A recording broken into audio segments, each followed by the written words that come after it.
Labadiena, Poryt LT. Šiandieną noriu papasakoti apie kitą elektronikos pasaulio suteiktą aksesuarą, tai Bluetoothinį imtuvą. Realiai Bluetoothinis imtuvas tai yra štai kažkokia tokia ausinė ar stereo ausinė, kuri prisijungia prie Bluetoothinio siųstuvo, čia mano rankose S5, kuriame yra pakankamai daug atminties. Tik tais noriu pasakyti, kad jeigu tu turi gerą skonį ir turi geros muzikos štai čia, tai atsiskleidžia labai daug štai šito prietaiso Bluetoothinio imtuvo panaudojimo scenarijų. Vienas iš scenarijų tai yra natūralu namuose klausytis muzikos per geras kolonėlės, kai telefonas yra nepadėtas, laidų prijungtas prie stiprintuvo, o tu jį tiesiog turi prie savęs, kadangi Bluetoothas veikia 10 metrų atstumu, jeigu tam toj pačioj patalpoje esi, puikiai veikia, tu gali tiesiog gana greitai perjungti kitą kanalą ir taip toliau. Tai yra tiesiog klausytis muzikos ir valdyti ją čia pat prietaisu, kuris yra ne nuotolinis pultas, o tai, kuriame yra visa ta muzika įrašyta arba per kurią jisai streaminasi. Kitas scenarius yra, sakykime, kadangi mano draugai vertina mano skonį ir jisai tikriausiai jiems patinka, tai aš, kai ateinu į svečius, ne visą laiką, bet karts nuo karto manęs paprašo, ar negalėčiau, taip sakant, pagroti muzikos savo. Tai aš tiesiog išsitraukiu iš kišenės štai šitokį prietaisiuką, prisijungiu jį prie stipriako, kurio yra įgarsinta namai.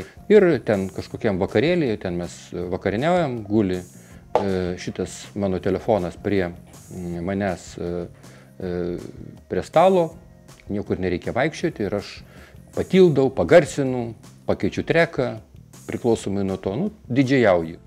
Dar kitas scenarijus yra, pavyzdžiui, man tenka būti renginiuose, kuriuose ten vėlgi reikalingas muzikinis fonas, kadangi aš turiu daug gražaus foninio džiazo ir visą kitą, tokių, reiškia, įvairioms tokioms progoms tinkamos muzikos. Tai šitam scenarijui aš patikrinau, šitas imtuvas su telefonu veikia žymiai didesnių negu 10 metrų atstumu, 15, 20 ir daugiau metrų. Jeigu tai yra indoor, tai yra patalpoje ir sienos yra gelžbetoninis, jos atspindi, jos kaip ir uždaro, tai tas atstumas, kuriuo veikia šitokie prietaisai, yra žymiai didesnis. Ir tada tampa ypatingai patogu iš savo telefono aparato užpildyti muzikiniais garsais tą patalpą.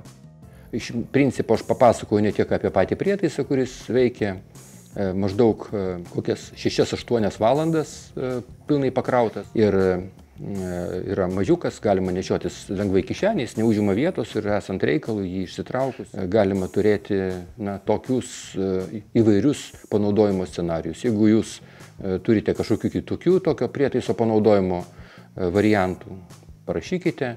O prietaisas šitas yra suteiktas mums iš elektronikos pasaulio ir aš jį buvau parsisiuntęs iš Kinijos, labai panašaus form faktorių. Ir dabar jau nebereikia nieko siuntinėtis ir pirkti eBay'uje, o galima tiesiog nueiti į parduotuvę ir greitai jį nusipirkti.